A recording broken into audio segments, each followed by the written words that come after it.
నమస్కారం. సుప్రభాత ఘంటారావానికి స్వాగతం. ముందుగా ప్రధానాంశాలు. విశాఖలో వైజాగ్ బే సిటీని అభివృద్ధి చేయాలన్న సీఎం.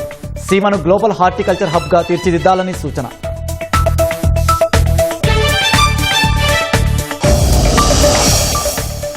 సముద్రంలో వేటకు వెళ్లిన 7గురిలో ఒకరైన చిన్న సురక్షితం. మిగిలిన వారి ఆచూకీ కోసం ప్రభుత్వం రక్షణ దళాల గాలింపు.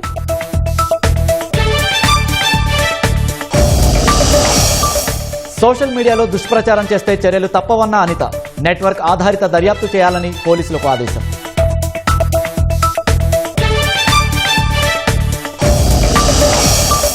ఈ నెల 15 నుంచి ఇంజనీరింగ్ కౌన్సిలింగ్. కనీస ఫీజు 47,000కు పెంపు.